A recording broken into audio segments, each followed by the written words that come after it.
جب تک ہم ان کے گھر نہیں بھیجتے یا ان کے کیسے کردار تک نہیں پہنچاتے ہم یعنی کہ چیمہ صاحب یہ کہہ رہے ہیں کہ کل عوام آئے گی، جلسہ ہوگا، خان صاحب تقریر کریں گے اور پھر اس کے بعد آپ اس کو کال آف کر دیں گے، یعنی کہ لوگوں کو کہا جائے گا کہ آپ اپنے اپنے گھروں کو چلے جائیے اور یہ ہماری جو جدوجہد ہے، یہ جو ہمارا حقیقی آزادی کا سارا سلسلہ ہے، کیمپین ہے، یہ ہماری جاری رہے گی اور بعد میں پھر مستقبل میں کوئی اور جو کل خان صاحب لائے عمل دیں گے مستقبل کا اس لائے عمل کے مطابق چلا جائے گا؟ جی وہ بھی ہوگا. اور دوسری بات یہ ہے کہ یہ یو کین سی کہ it's case of civil supremacy, human rights کا ایشو ہے یہ، یہاں پہ کرپشن اور مینڈیٹ چوری کرنے کا جو ایشو ہے، سول سپرمیسی کا ایشو ہے. یہ میں سمجھتا ہوں کہ ہم انشاءاللہ یہ الیکشن جب جو ہی الیکشن ہوتا ہے تو 2/3 میجورٹی سے زیادہ 80% سیٹیں لے کے جیت جائیں گے، لیکن اس کے بعد بھی یہ جنگ تو جاری رہے گی اس وقت تک جب تک سول سپرمیسی آ نہیں جاتی. مطلب لوگوں کے ذہن میں ایک سوال ہے اور وہ سوال یہ ہے، جو پارٹیسپیٹ کل کر رہے ہیں وہ بھی، جو نہیں کر رہے وہ بھی، کہ کیا آپ کل جو احتجاج کرنے جا رہے ہیں اس کے نتیجے میں کیا الیکشنز کی تاریخ، ارلی الیکشنز کی تاریخ اناؤنس ہوگی؟ آپ کا جو مطالبہ ہے منظور ہوگا؟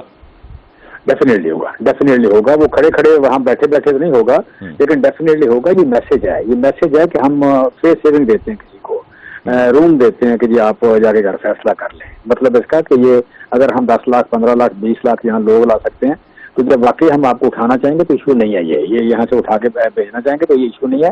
لیکن بیسک بات ہے کہ یہ چیزیں مذاکرات سے طے ہوں، چیزیں جو ہیں باہمی کنسلٹیشن سے طے ہوں، چیزیں امیکیبلی طے ہوں تو وہ بہتر ہوگا. یہ ایک آپ کہہ لیں کہ سمبالکلی ہم چھوڑ کے جائیں گے کہ جی آپ فیس سیونگ آپ کے لیے آپ کو ٹائم دیا جاتا ہے کہ آپ کر لیں. ادروائز اگر نہیں کریں گے تو یہ آپ کہہ لیں کہ دیکھیں فرینکلی میں آپ کو بتاؤں، یہ جتنے لوگ رہ گئے ہیں یہ آلموسٹ سارے پی ڈی ایم اور جو ان کے تھے جو انجام کو پہنچ رہے ہیں ماشاءاللہ، یہ تو 20-25% رہ گئے سوسائٹی میں. اتنے لوگ تو نفرت سے ویسے مر جاتے ہیں، ان کو نفرت سے دیکھیں تو مر جاتے ہیں یا سوکھ جاتے ہیں. درخت کو نفرت سے دیکھیں سوکھ جاتا ہے، پودا سوکھ جاتا ہے. یہ ان کی اوقات نہیں رہی. اب بیسک جو بات ہے کہ اب اس سوسائٹی سے یہ نفرت جو ہے نکلے، اس سوسائٹی سے لا لیسنس نکلے، اس سوسائٹی سے مینڈیٹ چوری کرنے کی روایت ختم ہو. یہ جو سمجھتے ہیں لوگ کہ جی اکانومسٹ بھی وہی ہیں، کیا نام ہے، فارن پالیسی بھی وہی کرتے ہیں، داخلہ بھی وہی کرتے ہیں، فوڈ سیکورٹی کو ٹھیک کرنی ہے، تو ہم کہتے ہیں کہ یہ نہیں ہو سکے. ٹھیک ہے، میں چیمہ صاحب اب بات کو آگے بڑھاتے ہوئے نیاز صاحب آپ کی طرف آتا ہوں. جو ابھی یہ مذاکرات کی بات کی ہے، کیا حکومت، وفاقی حکومت مذاکرات کو لے کر سنجیدہ ہے؟ کیونکہ اب تک تو یہی اطلاعات آئی ہیں کہ جی ایک ہی دفعہ میں ملاقات ہوئی اور اس ملاقات میں سردار ریاض صادق صاحب تھے، خواجہ سعد رفیق صاحب تھے، ادھر سے اسد کیسر صاحب اور پرویز خڑک صاحب تھے، اور وہ ایک ہی ملاقات ہوئی. اور اس میں پھر بعد میں زرداری صاحب نے بھی اعتراض کیا کہ پی ڈی ایم کی گورنمنٹ ہے اور یہ کولیشن گورنمنٹ ہے، تو پی ڈی ایم میں کسی اور پارٹی کی طرف سے، پیپلز پارٹی یا دیگر اور جماعتوں کی طرف سے کوئی بھی نہیں تھا. تو کیا مذاکرات کے بارے میں سنجیدہ ہیں؟ مذاکرات کی آپ بات کرتے ہیں لیکن کوئی کوششیں فیڈرل گورنمنٹ کی طرف سے نہیں ہوئی ہیں؟ بسم اللہ الرحمن الرحیم. دیکھو جی، ہم حکومت میں ہیں. جب ہم اپوزیشن میں تھے تب بھی ہم نے اپنا ایک رول ادا کیا اس سسٹم، جمہوری سسٹم کو قائم رکھنے میں، اور اب ہم جب حکومت میں تو انشاءاللہ اپنا رول ادا کریں گے. لیکن چیمہ صاحب جیسا فرما رہے ہیں کہ جی رجیم چینج والے انجام کو پہنچ گئے. اب رجیم چینج کے لیے تو خان صاحب نے خود فرما دیا. پہلے انہوں نے کہا تھا کہ جی ایک امریکن سازش ہے، تو اس کا کہ نہیں اب سازش نہیں ہے، امریکن سازش نہیں تھی. پھر کہا کہ جی یہ اگر انہوں نے جو رجیم چینج کی بات کر رہے ہیں، اگر اس میں اسٹیبلشمنٹ انوالو نہیں تھی تو کم از کم یہ روک سکتے تھے. تو یہ دونوں بیانوں سے وہ خان صاحب پیچھے ہٹے ہیں. اب کہنا کہ جی وہ رجیم چینج والے چلے گئے، میرے خیال مناسب نہیں ہے. حقیقت یہ ہے کہ نہ کوئی سازش نہیں ہوئی تھی، نہ کوئی بیرونی سازش تھی، نہ اندرونی سازش تھی. ایک جمہوری عمل تھا جو ہمیں موقع ملا اور ہم نے اس کو اویل کیا. اور باقی اسٹیبلشمنٹ جب نیوٹرل ہوئی، انہوں نے خان صاحب کو سپورٹ کیا تھا، وہ جب پیچھے ہٹی تو خان صاحب کی حکومت آرام سے نیچے آ گئی. باقی جہاں تک مذاکرات کا تعلق ہے، ہم جمہوری لوگ ہیں، مذاکرات تو بالکل ہم تو ظاہر ہے ہمارا رونا یہ ہے کہ آپ جو ہے مذاکرات کی میز پہ ہیں. اور یہ لیکن یہ جو پی ٹی آئی والے ہیں یہ چاہتے ہیں کہ جتھا لے کے پریشر ڈال کے اپنی مرضی کے فیصلے لیں، چاہے پارلیمنٹ ہے، چاہے حکومت ہے، چاہے عدلیہ ہے، چاہے اسٹیبلشمنٹ ہے. دیکھو اس طرح رزلٹ حاصل نہیں ہوتے. آپ نے کہا 6 مہینے سے آپ سڑکوں پہ ہیں تو کیا رزلٹ حاصل ہوا؟ آپ کو کچھ بھی نہیں ہوا. مذاکرات کی ہم نے کئی دفعہ ان کو کہا ہے کہ آپ پارلیمنٹ میں آ سکتے ہیں، بیک ڈور ڈپلومیسی کے لیے مذاکرات ہو سکتے ہیں. حکومت تو ہم جمہوری لوگ ہیں، ہم کس طرح، ہم جمہوری لوگ تو وہی ہوتے ہیں نا جی، بات چیت کے لیے مسائل کا حل نکالا جائے. تو ظاہر ہے جب ہمارے ساتھ یہ بیٹھیں گے، سیریسلی بیٹھیں گے اور وہ بندے بیٹھے گے جن کو عمران خان کا مینڈیٹ ہوگا. عمران خان خود بھی ویلکم ہم کریں گے اگر مذاکرات کے لیے آئیں گے. ظاہر ہے ہم جن مسائل سے ہمارا ملک تو چاہ رہا ہے, ایک الیکشن تو مسئلہ نہیں ہے, معیشت کا لیکن ایک تاثر یہ بھی جاتا ہے نا نیائی صاحب کہ اب آپ مذاکرات کی طرف کیوں جائیں گے؟ آپ پہ جو پریشر ہے وہ اب بظاہر دکھائی نہیں دے رہا ہے کہ جو ایک پریشر تھا نومبر کی 3 تاریخ تک, وہ پریشر آپ پر نہیں ہے. نہیں, مذاکرات ہم تو دیکھو ہم 12 سیاسی پارٹیاں اکٹھی حکومت کر رہی ہیں, مذاکرات کے ذریعے ہوئے ہیں. یہ بھی آرمی چیف کی تعیناتی ہوئی, دوسرے مسائل ہوئے, ہم نے بڑے خوش صوبے سے حل کیے اور مشاورت سے حل کیے. تو یہ بھی تو پاکستانی ہے ہمارے عمران خان صاحب, لیکن یہ لوگ کا ان کی نیچر سیاسی نہیں ہے. ان کی سوچ جب سیاسی ہوگی تو ہمارے ملک کے تمام مسائل حل ہوں گے. ٹھیک, جب اللہ کرے ان کی سیاست, ان کی سوچ ہے سیاسی ہو جائے. ان کی سوچ ہے سیاسی نہیں ہے, یہ تو عمرانہ سوچ کے مالک ہے کہ نہیں میں یہ کر دوں گا وہ کر دوں گا. لوگ سڑکوں پہ نو ڈاؤٹ کے لوگوں کو لے آتے ہیں, لیکن کام کرنے کا ایک طریقہ ہوتا ہے. لانگ مارچ جو کامیاب ہوتے ہیں اس طرح نہیں ہوتے اس طرح خان صاحب لے کے چل پڑے. خان صاحب کو بتایا گیا کہ گجرانوالہ جب لانگ مارچ پہنچتا ہے تو نتائج حاصل ہو جاتے ہیں.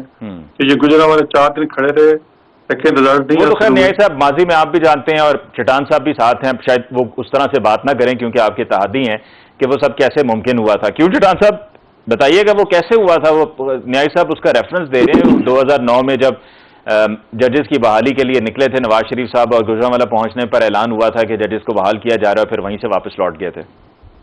سوال ویسے میں نے کچھ اور پوچھنا تھا لیکن نیائی صاحب نے بات کی اور آپ ساتھ میں, تو میں نے سوچا آپ سے پہلے یہی پوچھ لوں. بسم اللہ الرحمن الرحیم. دیکھیے وہ اس طرح نہیں ہوا تھا, اس نیازی صاحب کو بھی پتہ ہے, آپ کو بھی پتہ ہے. ہم نے یہ کہا تھا کہ جب تک یہ چیف جسٹس ریٹائرڈ نہیں ہوگا تو تب تک ہم دوسری چیف جسٹس کو نہیں لگائیں گے. تو پھر جب وہ چیف جسٹس ریٹائرڈ ہوا تو اپوزیشن نے بھی اس سے فائدہ لینا تھا. ان کو پتہ تھا کہ آپ اس کو لگائیں گے تو انہوں نے نکال دیا اور پھر اس طرح ہو گیا. لیکن میں آپ کو ایک اور بات کرنا چاہتا ہوں, وہ یہ کہ آپ نے کہہ دیا کہ فائرنگ ہو گئی, عمران خان صاحب کو گولی لگی, ان کے ٹانگوں میں زخم آئے, فریکچر آئے. تو میں کوئی بھی اس بات کو ماننے کو تیار نہیں ہے کیونکہ یہ تو عمران خان کہہ رہا ہے کہ مجھے گولی لگی ہے. تو وہاں پر کیا آپ بلا کر معائنہ کروایا جاتا ہے چٹان صاحب؟ دیکھیے جی, کوئی آزاد میڈیکل بورڈ سے ابھی تک تو یہ تصدیق نہیں ہوا ہے کہ واقعی, یہ تو خود کہتے ہیں, پہلے کہہ رہا تھا 1 گولی لگی ہے, پھر کہہ دیا 2 گولی لگی ہے, پھر کہہ دیا کہ نہیں ہمیں 4 گولی لگی ہے. اور اس سے بھی پتہ چلتا ہے کہ انہوں نے کوئی جھوٹ موٹ کے وہ زخم دکھائے جو میں بھی بنا سکتا ہوں, آپ بھی بنا سکتے ہیں. اس طرح کے زخم دکھانے کا اس کا ضرورت کیوں پڑا؟ تو ابھی تک اگر یہ لوگ تو کہہ رہے ہیں لیکن تب تک یقین لوگوں کو نہیں ہوگا جب تک کسی آزاد ذرائع سے, میڈیکل بورڈ سے اس کا تصدیق نہیں کیا جاتا ہے کہ واقعی اس کو گولیاں لگی ہیں, اور اگر لگی ہیں تو کتنی لگی ہیں, اور اگر زخم آئے تو کتنے زخم آئے. اس پہ ابھی تک لوگوں کو تصدیق نہیں ہے. ٹھیک ہے, ایک سوال یہاں پر یہ بھی لے لیجئے کہ زرداری صاحب کو اطلاعات یہ ہیں کہ یہ ذمہ داری دی گئی ہے کہ جو پنجاب گورنمنٹ کو دوبارہ سے جو پی ٹی آئی کی گورنمنٹ ہے اس کو ٹاپل کیا جائے. تو ملک میں پہلے ہی ایک انسٹیبلٹی چل رہی ہے, معاشی صورتحال پہ آپ میں ہم سب جانتے ہیں کہ ہم کہاں پر کھڑے ہیں, سب اس کا اعتراف کر چکے ہیں. آرمی چیف جو آؤٹ گوئنگ آرمی چیف ہیں باجوہ صاحب, انہوں نے بھی اس کا اعتراف کیا ابھی ڈیفنس ڈے کی تقریب میں. تو بجائے اس کے کہ پازیٹیو مووز کیے جائیں اور چیزوں کو ذرا بہتری کی طرف لے کر جایا جائے, یہ جو ایک شارٹ ٹرم ارینجمنٹس ہیں کہ گورنمنٹ گرا دو, گورنمنٹ بنا دو, تو زرداری صاحب کو ذرا اپنی جو ان کی صلاحیتیں ہیں ان کو کسی پازیٹیو استعمال میں لانا چاہیے. دیکھیے جی, زرداری صاحب نے ہمیشہ سے اپنے صلاحیتیں جو ہے وہ پازیٹیو استعمال کیا ہے. آپ کو پتہ ہے کہ یہ جو ہائیبریڈ حکومت بنایا گیا تو کوئی بھی اسمبلی میں آنے کو تیار نہیں تھا. بلاول صاحب تھا اور زرداری صاحب تھا جو تمام اپوزیشن کو راضی کر کے اور اسمبلی میں لے آئے. زرداری صاحب نے اسمبلی میں کھڑے ہو کے یہ جو فارن فنڈنگ وزیر اعظم تھا اس کو کہہ دیا کہ ہم آئندہ کے لیے پاکستان کا جو سب سے بڑا چیلنج ہے وہ ہے معیشت کا, ہم آپ کے ساتھ معیشت پہ ایگریمنٹ کرنے کو تیار ہوں. لیکن یہ ایک طرفہ نہیں ہو سکتا ہے. یہ اس طرح کے ماحول جب بنتا ہے تو اس میں دونوں سائڈ سے, اور دوسرا سائڈ جو ہے اس کو ہم نے بہت آزمایا ہے اس فیلڈ میں. میں نے معیشت کا آپ کو کہہ دیا, کشمیر پہ آپ دیکھ لیں, کویت پہ آپ دیکھ لیں کہ وہ کسی کے ساتھ بیٹھنے پہ تیار نہیں ہے. جو جب حکومت میں تھا اپوزیشن میں تو سوال ہی پیدا نہیں ہوتا ہے. لیکن جہاں تک پنجاب حکومت ہے اگر تنگ ہوا ہے ان کے غیر آئینی اور غیر قانونی طریقہ کار سے جس طرح کے وہ سمجھتے ہیں پنجاب کا وزیر اعلیٰ کہ جس طرح انہوں نے کے پی کے کو اس حال پہنچایا کہ اب اس کو تنخواہ دینے کے پیسے نہیں ہے, سارے پیسے انہوں نے اپنی سیاست میں لگائے, نہ کوئی پروجیکٹ ہے نہ وہاں پہ کوئی کام ہوا ہے. اگر وہ سمجھتے ہیں کہ یہ پنجاب سے بھی پختونخوا بنانا چاہتے ہیں, یہ پنجاب کے ہیلی کاپٹر سے بھی پختونخوا کا ہیلی کاپٹر بنانا چاہتے ہیں جو اڈیالہ سے ٹرک میں ڈال کے اس پہ تارپال ڈال کے اور اس کو کے پی کے بیچ دیا, تو اگر وہ اس کے ساتھ چلنا نہیں چاہتے ہیں تو میں سلمان عابد صاحب کی طرف ان کا انڈیپینڈنٹ ویو لیتے ہیں. سلمان صاحب, کیا آپ کو حالات آگے بہتر ہوتے ہوئے نظر آ رہے ہیں؟ اور یہ جو ابھی جمشید اقبال چیمہ صاحب کو بھی آپ نے سنا کہ کل کا جو احتجاج ہے یہ ایک فائنل کال ہے اور ایک آخری اس کا کنکلوژن ہے اس کی احتجاج کی جو ہوتا آ رہا ہے 28 اکتوبر سے, کیا پاکستان تحریک انصاف کو کچھ حاصل ہوتا ہوا آپ کو نظر آ رہا ہے ان دا کمنگ ڈیز ویکس؟ دیکھیے علی ممتاز صاحب, الیکشن چاہے مارچ اپریل مئی میں ہو یا اکتوبر 2023 میں ہو, ایک بات تو طے ہے نا کہ ہماری جو سیاسی معاملات ہیں اس میں جو پولرائزیشن ہے, اس میں جو ٹکراؤ ہے, اس میں جو محاذرائی ہے, ایک دوسرے کو قبول نہ کرنے کی روش ہے, اس میں اور زیادہ شدت آئے گی. اس کی ایک وجہ یہ ہے کہ یہ الیکشن ایئر بھی تو ہے نا ایک قسم کا, اور جب الیکشن ایئر ہو تو ہمارے ہاں کوئی ایشو بیسڈ پالیٹکس تو نہیں ہوتی, ہمارے ہاں تو محاذرائی پر مبنی پالیٹکس ہوتی ہے نا. کوئی کہے گا توشہ خانہ چور, کوئی کہے گا ممنوع فنڈنگ, کوئی کہے گا ویسے چور, کسی کو ڈاکو کہیں گے, نااہل کرنے کی باتیں ہوں گی, الیکٹڈ کہیں گے, سلیکٹڈ کہیں گے. تو یہ تو اس وقت ہمیں لگ یہ رہا ہے کہ پاکستان کے اندر کوئی سیاسی اسٹیبلٹی تو نہیں آنے والی. یہ تو محاذرائی چلے گی جب تک کہ نئے انتخابات نہیں ہو جاتے اور نئی حکومت نہیں آتی. ابھی آپ نے احمد زادہ صاحب سے پوچھا پنجاب کے بارے میں, اب آپ ذرا ذہن لے لیں کہ پنجاب میں تبدیلی کی صرف ایک ہی صورت ہے.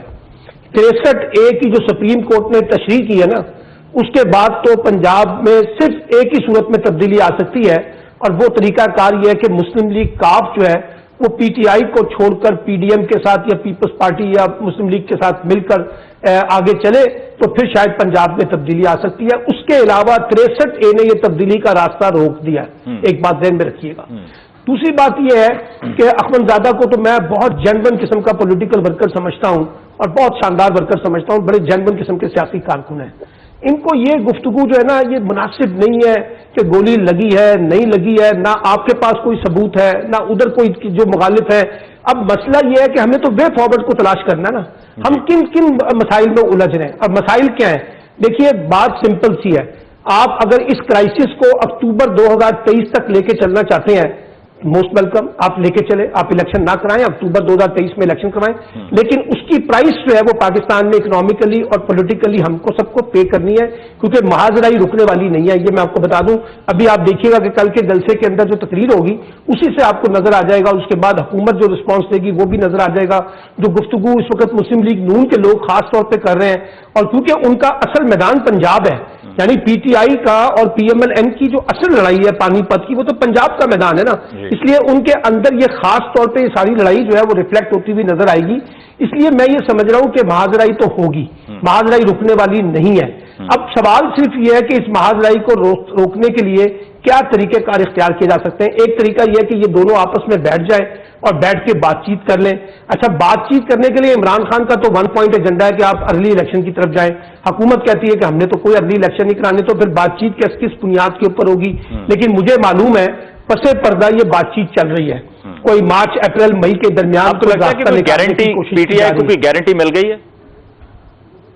دیکھیے کچھ جو پس پردہ بات چیت چل رہی تھی نا, اس میں سے ایک نقطہ نکل کے ضرور آیا ہے, اور اس کی ریفلیکشن جو ہے یہ جو کے پی کے اندر کل نئے گورنر آئے ہیں غلام علی صاحب, جے یو آئی کے جو مولانا فضل الرحمان کے سمدھی ہیں, انہوں نے بھی اشارہ کیا ہے کہ اپریل مئی اور جون کے اندر انتخابات ہو سکتے ہیں. تو اس لیے کہیں گفتگو چل رہی ہے. کل خواجہ آصف کی گفتگو میں نے سنی ہے, اور ابھی آج رانا ثناء اللہ صاحب نے بھی کہا کہ اگر یہ بیٹھ کے ہمارے ساتھ بات چیت کرے تو ہم آگے بات کر سکتے ہیں. تو اس کا مطلب ہے کہیں نہ کہیں کوئی گفتگو ضرور ہے. میں یہ نہیں کہہ رہا کوئی فیصلہ ہو گیا ہے, لیکن گفتگو ضرور ہے. اب کل صرف یہ دیکھنا ہے کہ کتنا بڑا امپیکٹ کریٹ کرتی ہے پی ٹی آئی